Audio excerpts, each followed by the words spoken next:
সতীত্বের হেফাজত করবেন, নিজের লজ্জাস্থানের হেফাজত করবেন, নিজের চরিত্রের হেফাজত করবেন। কারণ আপনার স্বামী যদি আপনার চরিত্রে কোনো কালেমা দেখে, যদি কোনো কলঙ্কের দাগ দেখতে পায়, তাহলে কিন্তু মনে রাখবেন আপনার স্বামী কিন্তু এটা সহজে মেনে নেবে না। কোনো বাড়িতে বাইরে থেকে কেউ ফোন করেছে, চটাস করে কথা বলবেন কে অমুক, তো বাড়িতে নেই, ফোন রেখে দেবেন বাস। কিন্তু যদি মিষ্টি ভাষায় নম্র ভাষায় কথা বলে কথাটাকে জমানোর চেষ্টা করেন, ভেজাল আছে নাকি নাই? আছে, ভেজাল আছে। এই জন্য স্বামীর বাড়িতে থাকলে থাকা অবস্থায় সতীত্বের হেফাজত করবেন, লজ্জাস্থানের হেফাজত করবেন। এটা আপনার 4 নম্বর দায়িত্ব। 5 নম্বর দায়িত্ব হলো স্বামীর সম্পত্তির সব কিছুর হেফাজত করবেন। স্বামীর সম্পত্তির হেফাজত করবেন। স্বামী বাড়ি থেকে চলে গেল, আপনার ইচ্ছা মতো আপনি মানুষকে দিচ্ছেন, বিষয়টা যেন এরকম না হয়। স্বামীর সম্পত্তির হেফাজত করবেন, স্বামীর কোনো সম্পদ যেন অযথা নষ্ট করা না হয়। আমার মা ও বোনেরা, এই বিষয়ে আপনাদের সামনে সাহাবী ইবনে আব্বাস রাদিয়াল্লাহু আনহুমার একটি হাদিস আমি খুতবার শুরুতেই পাঠ করেছিলাম। বিশ্বনবী বলেছেন, শোনো, আরবাউম মান উতিয়াহুন্না ফাকাদ উতিয়া খায়রান কাসীরা। ও আমার সাহাবীরা, যাদেরকে 4টি বস্তু দান করা হয়েছে তাদেরকে আখিরাত এবং দুনিয়ার সব মঙ্গল দান করা হয়েছে। যাকে 4টি জিনিস দান করা হয়েছে তাকে দুনিয়া আখিরাতের সব দান করা হয়েছে।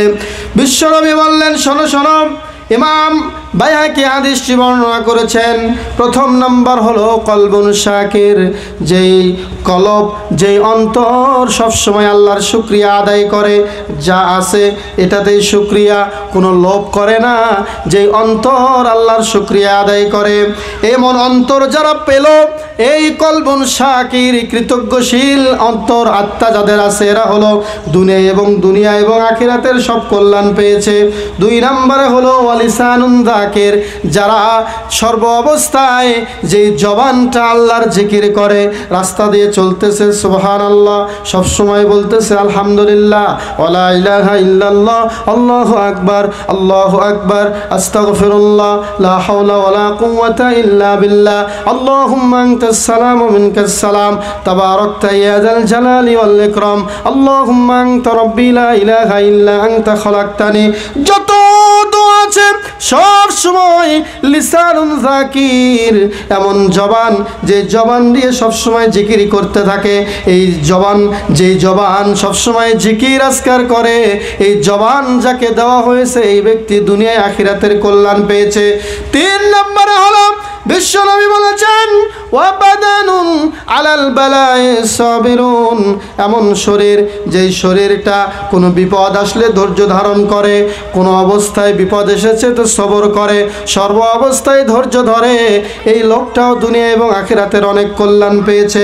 4 নম্বরে বিশ্বনবী বলেছেন, লা তাবগিহি ওয়া যাওজাতুন লা তাবগিহি খাওয়ানান ফি নাফসিহা ওয়ালা মালিহি, যেই মহিলা নিজের নফসের ব্যাপারে, নিজের আত্মার ব্যাপারে এবং স্বামীর মালের ব্যাপারে কোনো খেয়ানত করে না, স্বামীর মালের মধ্যে কোনো অপচয় করে না, এমন স্ত্রী যার ভাগ্যে এসেছে, ওই স্ত্রীকে পাওয়ার কারণে সে দুনিয়ার মধ্যে শ্রেষ্ঠ সম্পদ পেয়েছে। বলেন সুবহানাল্লাহ।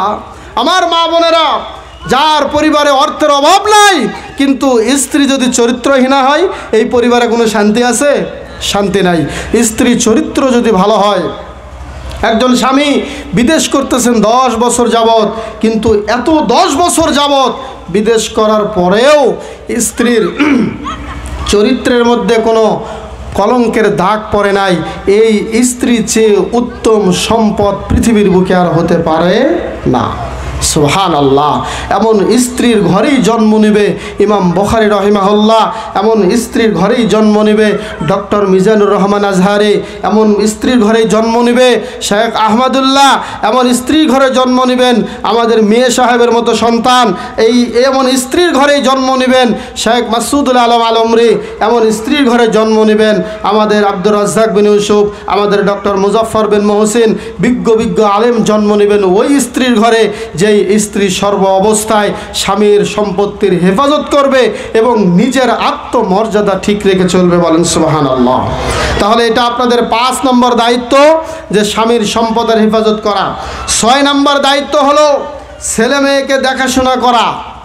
ছেলে মেয়ের কখন কি লাগে, ছেলে মেয়েকে পড়ালেখার জন্য মাদ্রাসায় ভর্তি করানো হয়েছে, ছেলে মেয়ের খাবারের খেয়াল রাখা, ছেলে মেয়ের পোশাক পরিচ্ছদের খেয়াল রাখা, ছেলের ব্যাগের ভেতরে কলম আছে কিনা এটা খেয়াল রাখা, ঠিক মতো মাদ্রাসায় যাচ্ছে আসতে কিনা এটা খেয়াল রাখা, এটা একজন মায়ের গুরুত্বপূর্ণ একটা দায়িত্ব।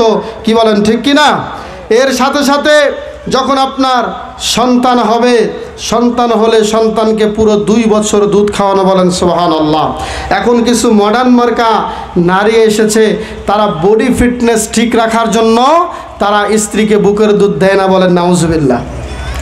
নিজেদের বডিকে, নিজেদের চেহারাকে ঠিক রাখার জন্য কি করে না, স্ত্রীকে মানে সন্তানকে দুধ পান করায় না। নাউজুবিল্লাহি মিন জালিক। ও আমার মা বোনেরা, মনে রাখবেন বিবাহের আগে, সন্তান হওয়ার আগে এই দুধ কিন্তু আপনার বুকে আল্লাহ দেয় নাই। যেই দুধ দিয়েছেন সন্তান আসার পরে, এই দুধ যদি আপনি সন্তানকে না খাওয়ান, অদূর ভবিষ্যতে আপনার এই দুধ, আপনার এই স্তনের দুধ এটা ক্যান্সারে পরিণত হবে। তখন আপনার স্তনকে টুকরা টুকরা করে কাটতে হবে। এটাই আপনার জন্য দুনিয়ার শাস্তি। বলেন নাউজুবিল্লাহ। আল্লাহ পাক কি বলেছেন? আল্লাহ পাক কোরআনে বলেছেন, ওয়াল ওয়ালিদাতু ইউরদি'না আওলাদাহুন্না হাওলাইনি কামিলাইনি লিমান আরাদা আন ইউতিম্মার রাদা। প্রত্যেক দুগ্ধধারণী মহিলা, দুগ্ধদানকারী মহিলা তাদের সন্তানকে পুরো 2 বছর দুধ পান করাবে। যারা দুধ পান করাটা পরিপূর্ণরূপে করাতে চায়, তাদের উচিত হলো তারা 2 বছর একটা সন্তানকে দুধ পান করানো। সন্তান যদি 2 বছর আগে দুধ পান করা ছেড়ে দেয় সেটা আলহামদুলিল্লাহ, কিন্তু 2 বছর হওয়ার আগ পর্যন্ত সন্তান যদি দুধ খেতে চায়, এই সন্তানকে দুধ দিতে হবে। বলেন ঠিক না বা ঠিক? যদি কেউ সন্তানকে দুধ না দেয়, আল্লাহর কথার সীমা লঙ্ঘন করলো, আল্লাহর কথাকে লঙ্ঘন করে ফেললো, তখনই মনে রাখবেন আপনার বয়সটা যখন 70 হবে, আপনার বয়সটা যখন 80 হবে, তখন এই সন্তানের অন্তর আপনার জন্য কাঁদবে না। ওই সন্তানটাই আপনাকে বৃদ্ধাশ্রমে পাঠিয়ে দেবে। বলেন ঠিক না বা ঠিক? এই সন্তানটাই আপনাকে বৃদ্ধাশ্রমে পাঠাবে। কারণ কি জানেন? কারণ হলো তার বুকের ভেতরে আপনার বুকের দুধ নাই। যেই বুকের টান, দিলের একটা টান, এই টানটা আপনি নষ্ট করে ফেলেছেন, যার কারণে আপনাকে বৃদ্ধাশ্রমে সে পাঠাবেই। সুতরাং মা বোনদের দৃষ্টি আকর্ষণ করব, এটাও আপনার দায়িত্ব ছেলে মেয়েকে দেখাশোনা করার পাশাপাশি কোনো ছেলে মেয়ে জন্ম নিলে তারা 2 বছর আপনাকে দুধ খাওয়াতে হবে।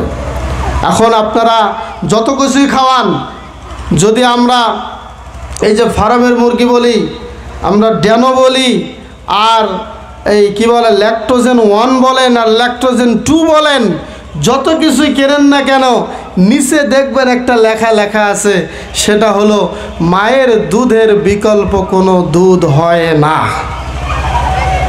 এই কথাটা স্পষ্ট লেখা আছে।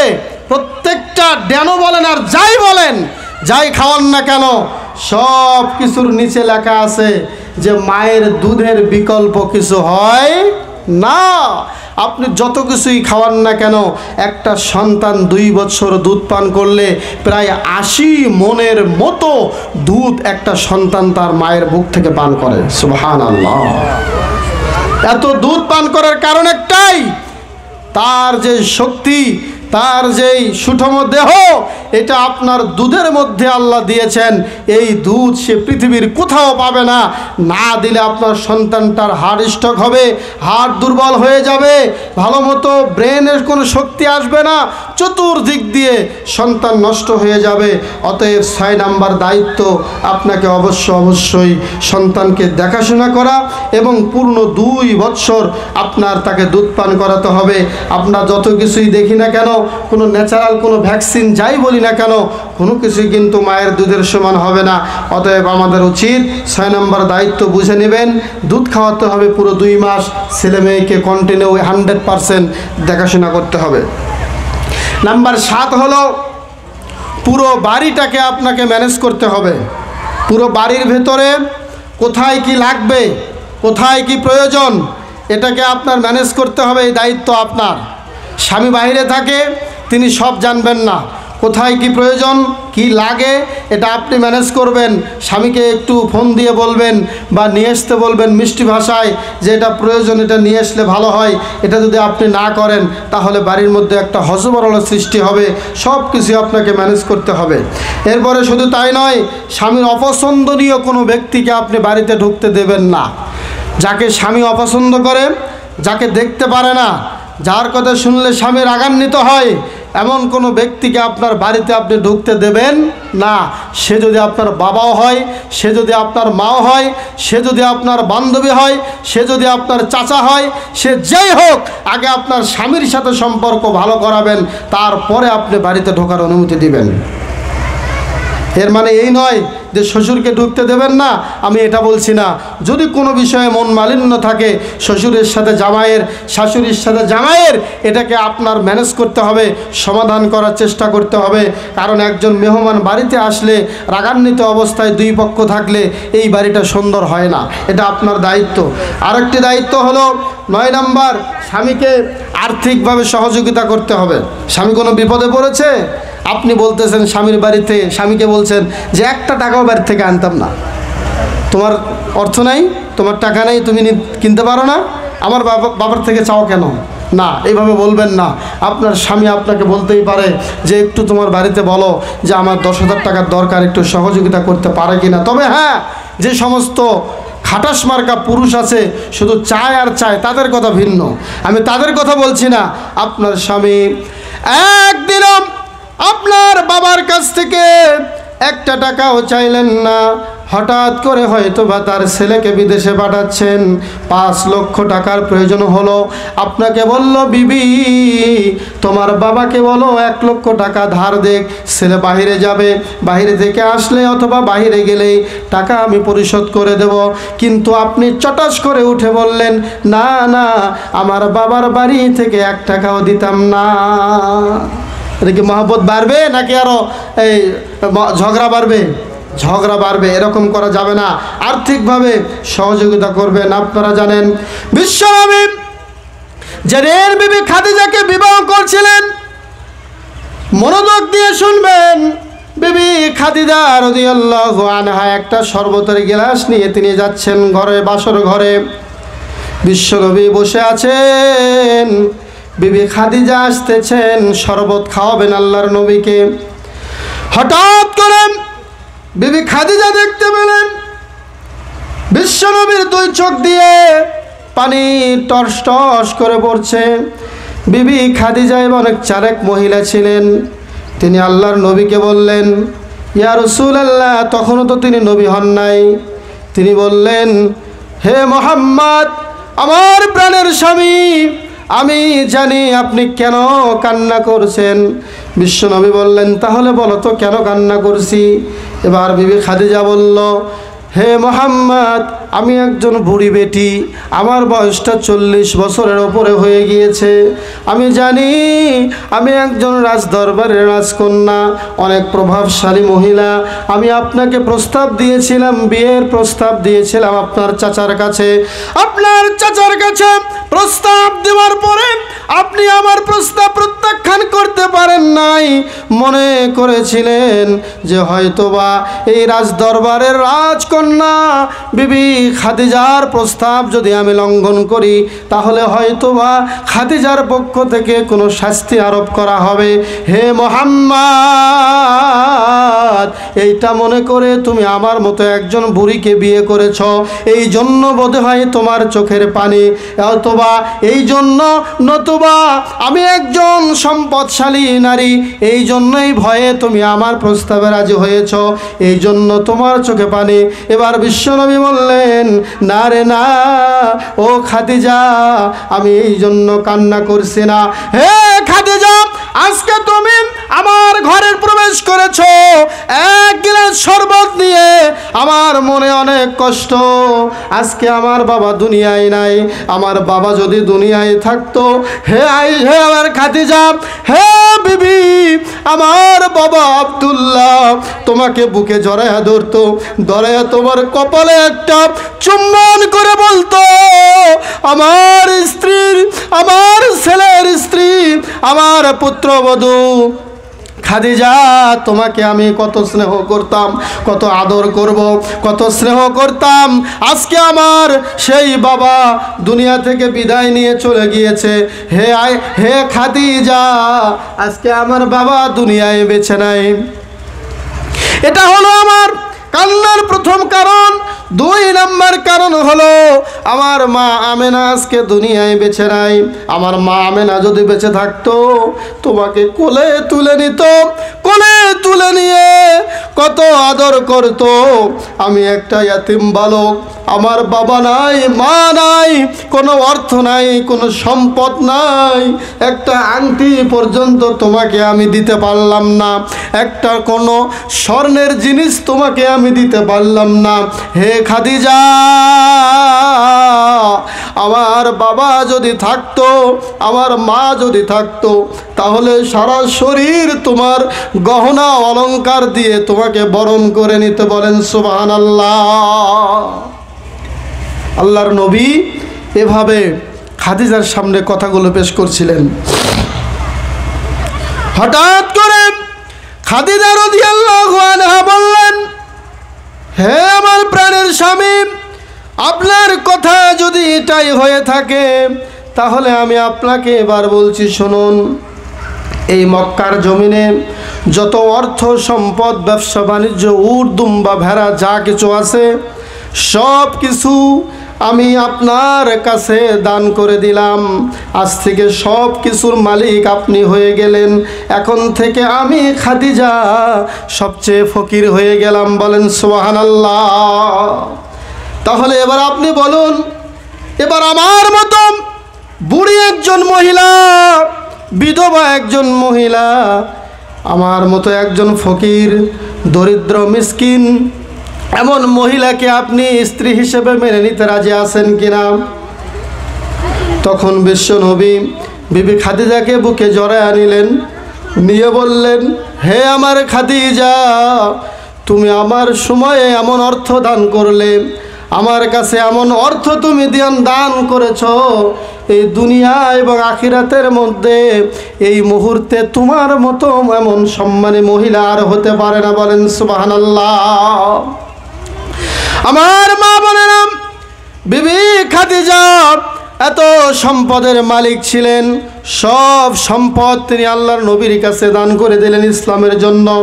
বিশ্বনবী এত সম্পদ পেলেন, এত সম্পদ তখন ইসলামের পথে ব্যয় করে দিলেন।